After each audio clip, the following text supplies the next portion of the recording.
Thanks for tuning in to Saal Mubarak, a flagship show wherein we speak every year around Diwali to none other than Ridham Desai, and he's with us in our studios yet again.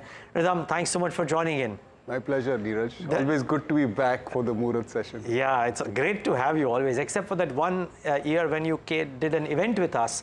It's been an uninterrupted flow with you. So the beauty about that uninterrupted flow is that even in a COVID year, Ridham, the Samvat to Samvat performance for Indian markets was very strong.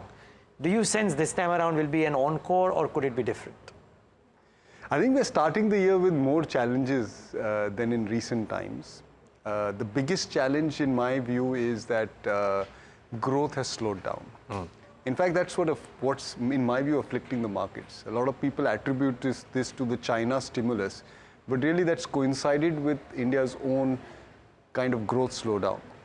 And that, I think, is really what's hurting share prices more than the China stimulus. In fact, the China stimulus is done and dusted. It disappointed the market, and Chinese stocks have sold off since then, but India has not recovered.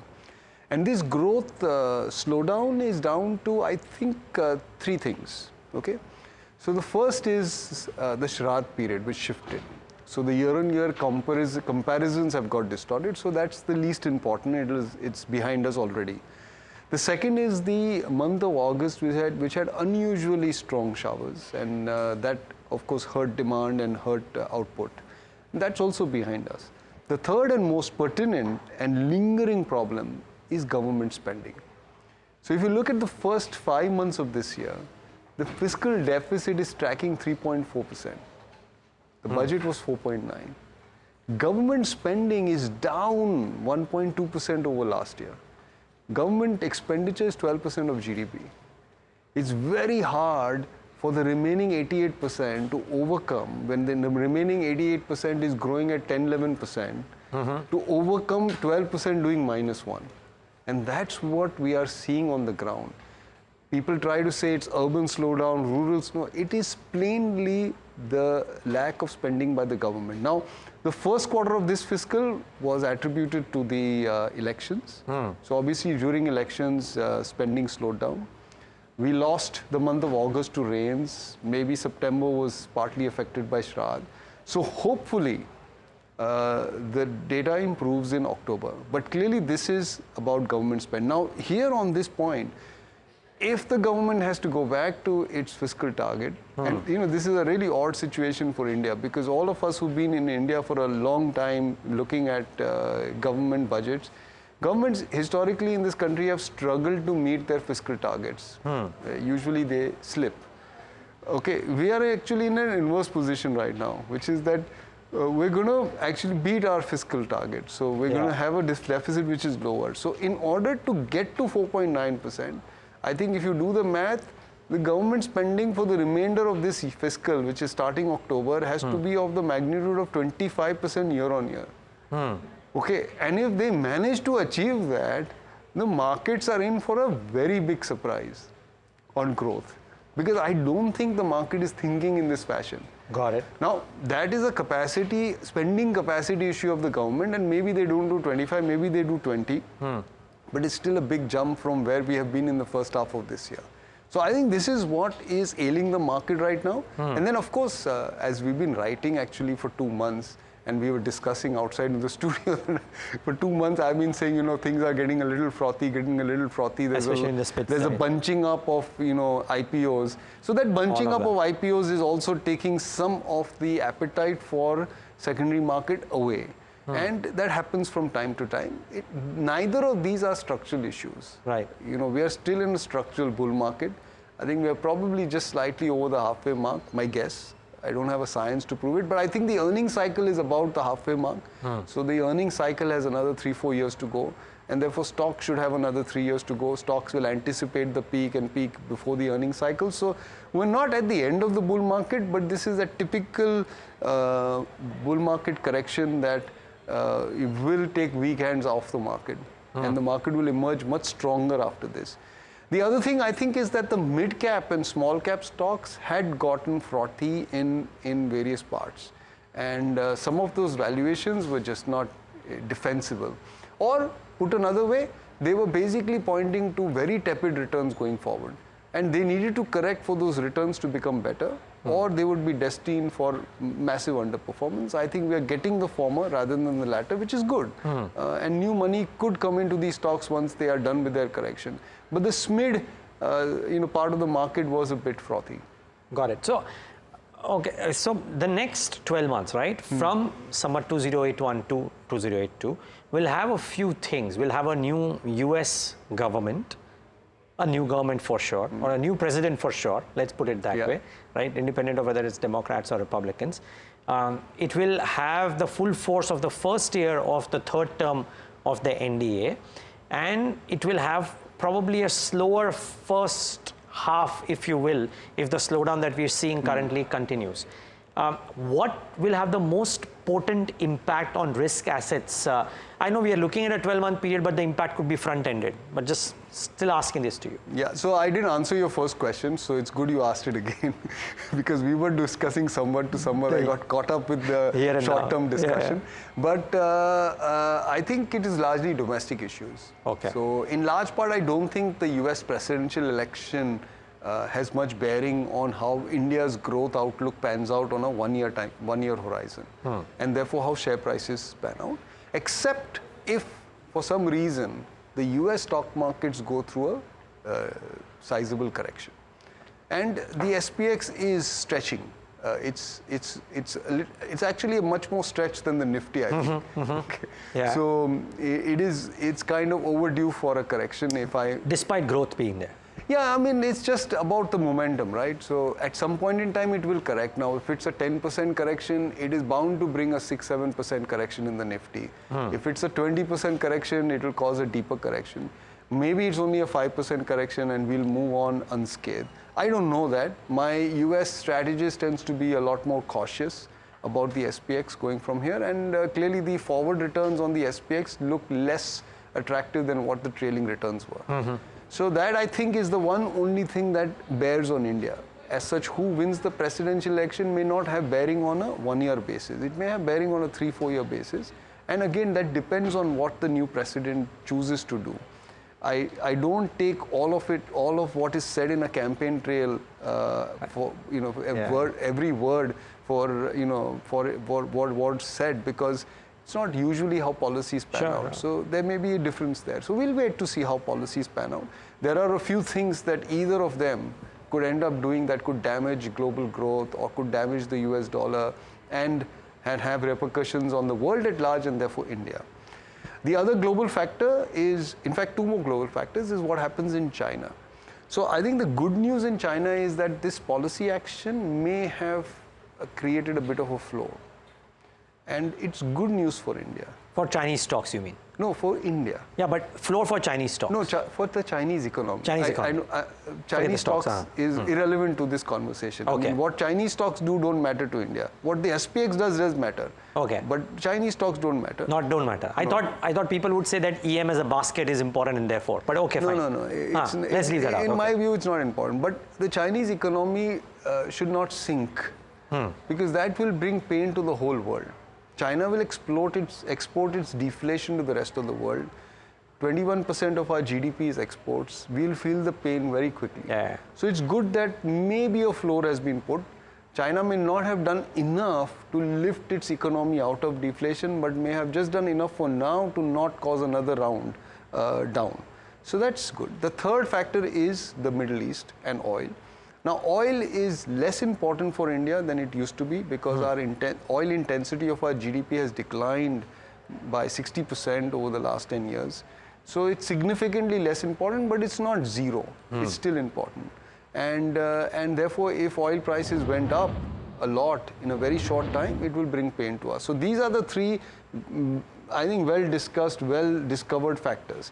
Most of what will happen in India is what will most affect stock prices. And over there, I think the things to look forward to, one is how the government spending pans out, because it's been subpar so far, which we discussed. Second is the direct tax reforms, which were mentioned in the budget. The third is, and I feel very strongly about this, is that first time in India's history that correction on direct taxes as a percent of GDP exceeds indirect taxes. Indirect taxes, by their very nature, are regressive. So you pay the same amount of tax on footwear that your driver will pay. But as a percentage of your respective incomes, it's a lot higher for the driver. So I'm just explaining what regressive means.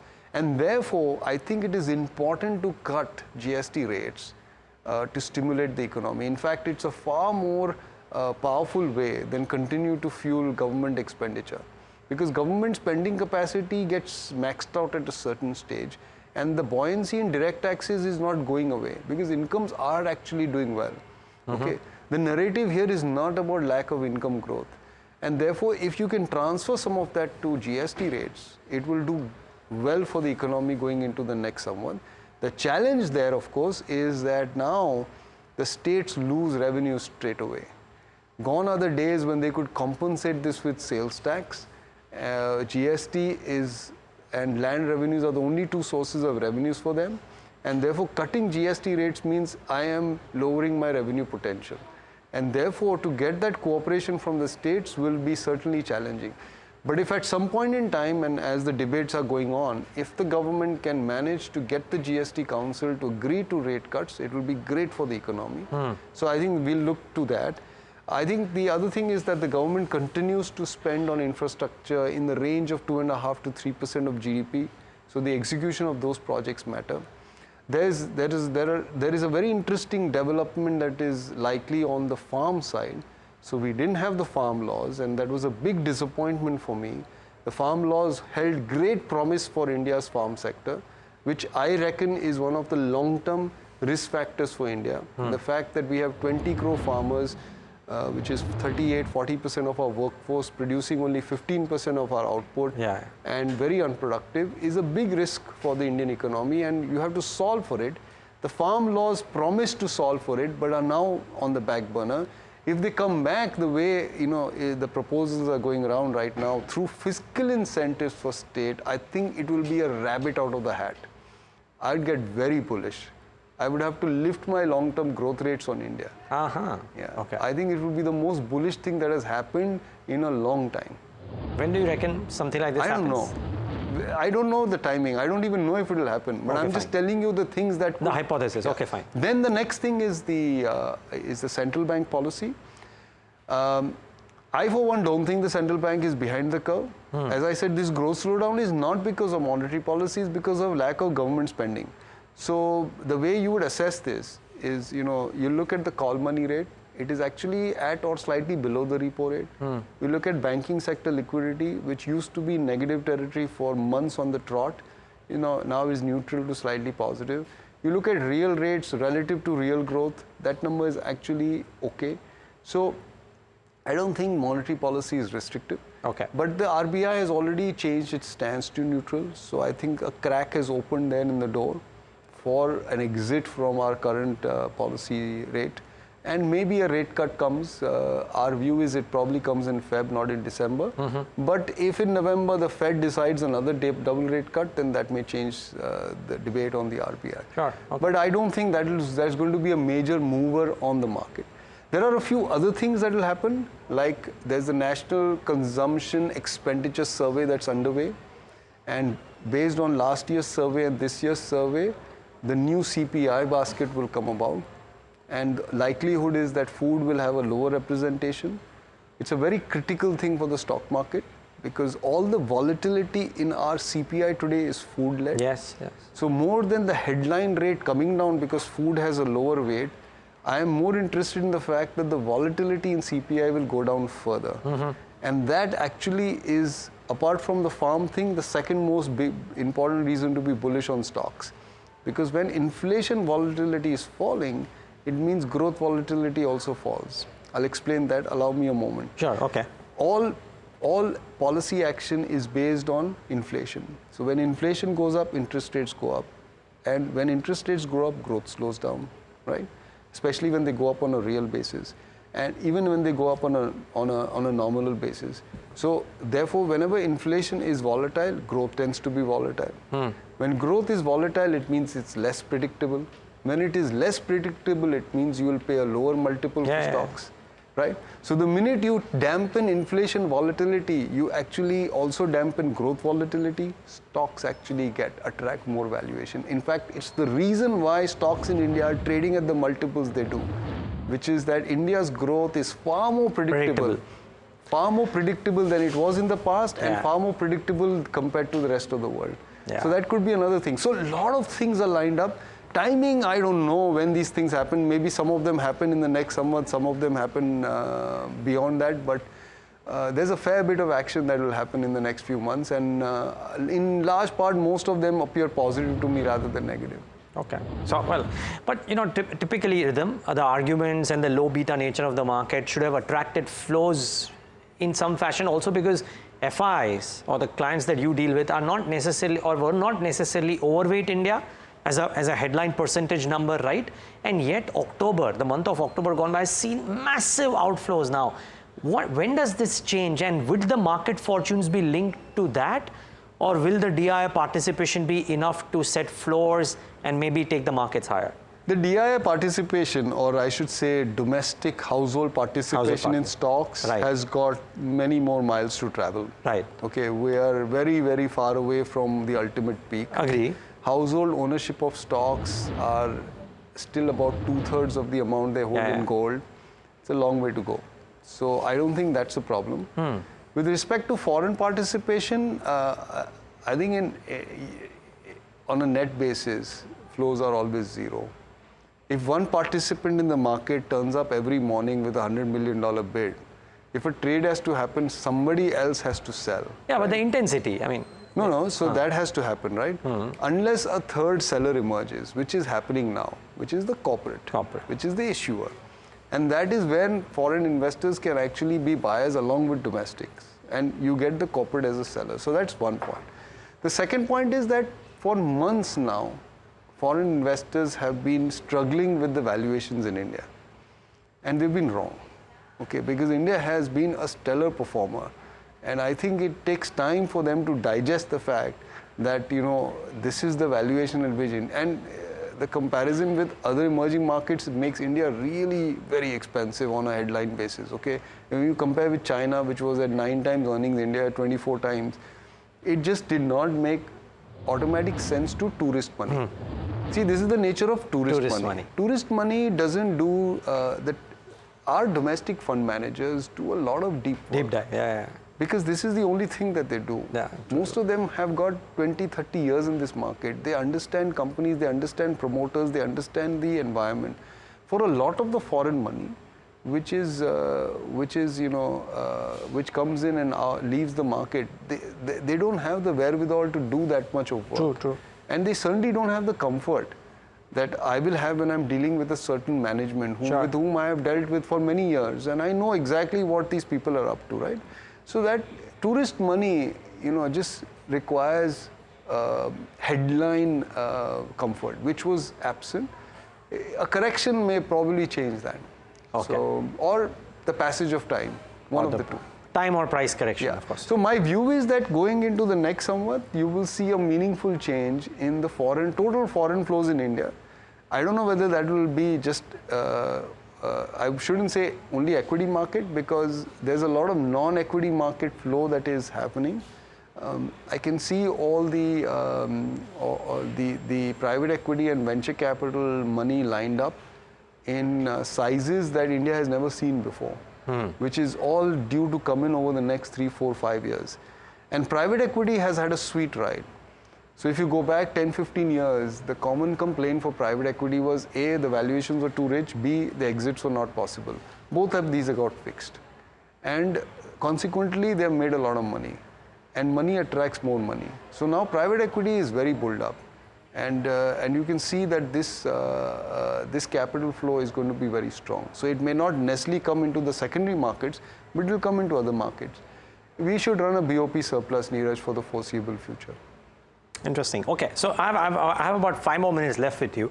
Let's work with an assumption that there is a correction, both time and price, from the levels that we were trading at circa mid-October. Let's assume that there is a 4 or 5% correction, or maybe slightly more at the broader end of the spectrum. With the assumptions that or the hypothesis that you built out, would you would Ridham Desai be giving a buy call to his clients on India in such an event? See, Neeraj, for a 12-month, 24-month period. I think the market has transitioned as it does in the middle of a bull market to a stock pickers market. Okay. So it's not a market This is wide not call. about calling the index, this is about individual stocks.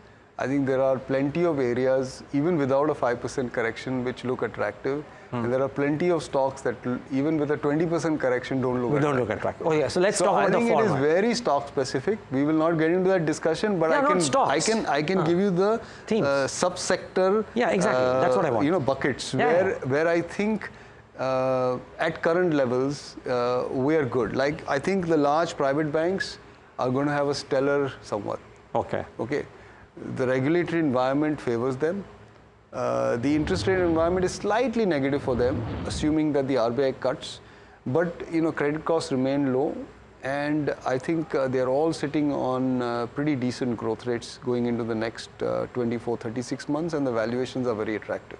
So large private sector banks. Conversely, you want to avoid the mid-sized banks. Okay, so that's in your banking bucket.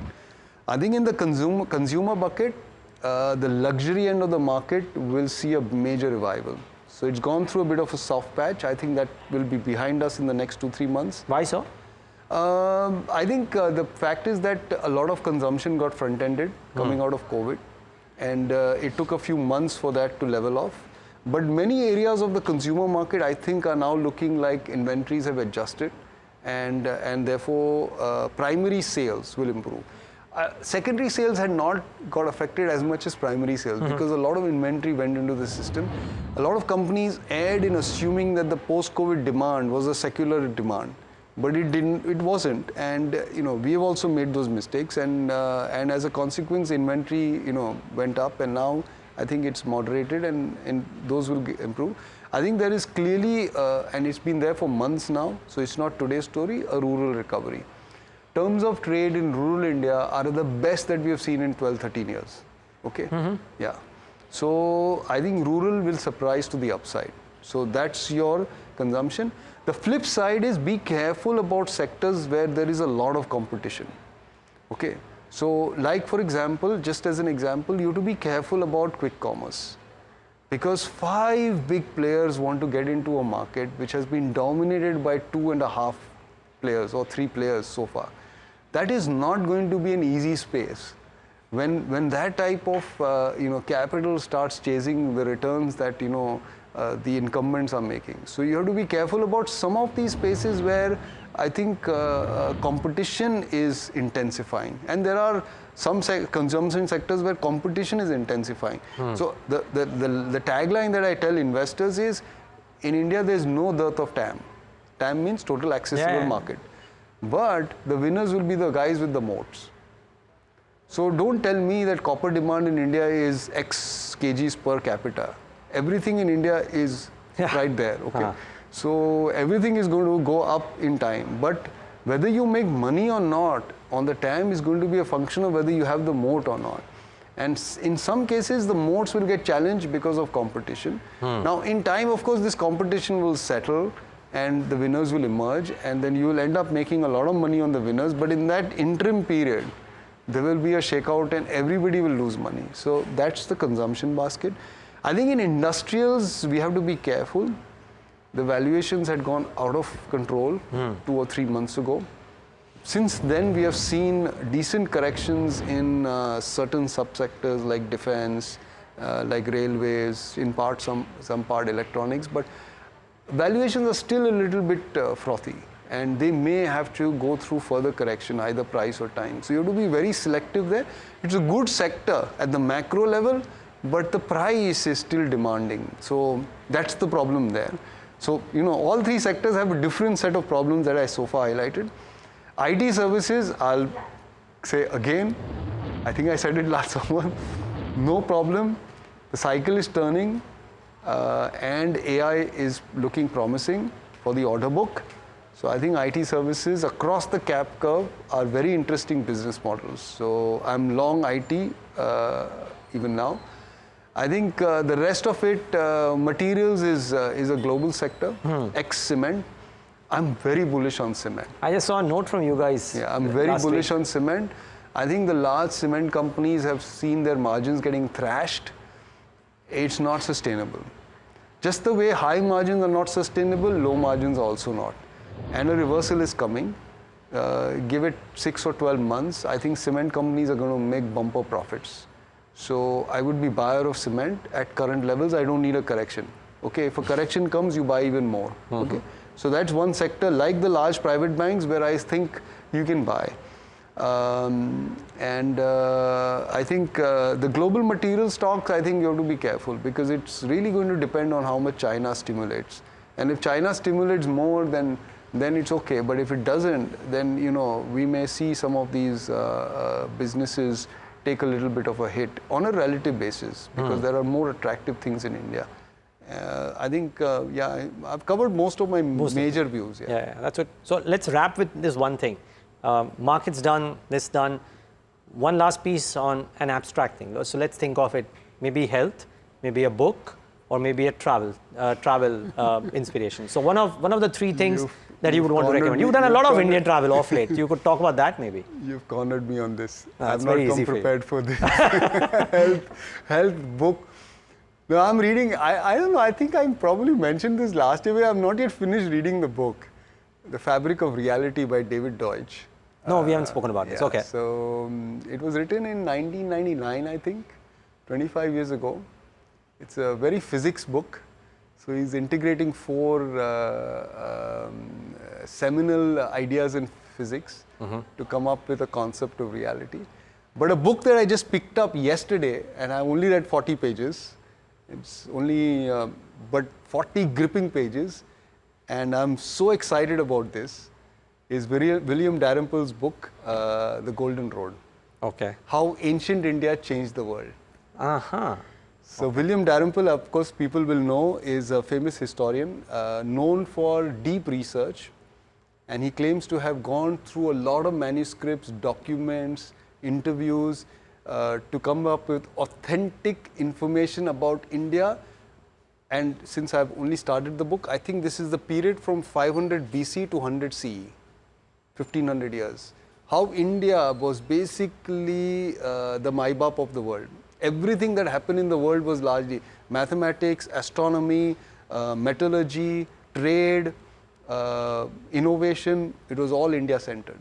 Okay. So I'm very excited about it, but it's very early days, so I don't know how good or bad the book is, but yeah, we'll find out. For the first 40 pages are gripping enough for you to recommend this? First, the introduction, I have to admit, I didn't learn anything new. But William Dalrymple is a very good writer. So he writes it in a very, it's like a movie. So imagine you're building into a movie. So yeah, so it's, let's see how it goes. Let's see how it goes. Yeah, I don't want to recommend it until I finish reading it, but now since you cornered me on this, I just revealed that. Cornered you hardly. Last 30 seconds, Ridham. Any fabulous Indian place that you've traveled? Let's wrap with that. Something that people should maybe do the next 12 months, from this summer to next summer. I see a lot of your photographs at different places. My most fascinating place of the last 12 months, and I had never been there before, was Mahakaleshwaram in Ujjain. I mean, I was just blown away. Okay, so I think that was the most fascinating thing. But yeah, India right now has more to do than I can actually do. So I don't have enough time. This country is uncovering itself for the tourist. Quite awesome. Good to know that. Maybe tourism is a pocket to think of as well from a market's perspective, but no, not really. But this was... No, it is. It is, and so is the auto sector. We couldn't get through all that, but so is the auto sector. And I think upstream, the auto ancillaries are all set to do very well. I think there's a theme around Japanese companies which should be looked into because that's the first country that's doing China +1. They are actually ahead of the Americans, and you should seriously look at Japanese companies. There's so many themes in the market, we can't get through everything. Obviously, we can't. Okay. But Ridham Desai, this was special. Thank you so much for taking the time out, and to you and yours, Saal Mubarak. Have a fabulous new Samvat. Thank you. And Saal Mubarak to all the viewers, and have a great year ahead. Yeah. May everybody do that. Actually, Nutan Varashna Abhinandan. Nutan Varashna Abhinandan in Gujarati. Yes, indeed. Two Gujus out here, two proud Gujus. But viewers, thanks so much for tuning into this very special conversation.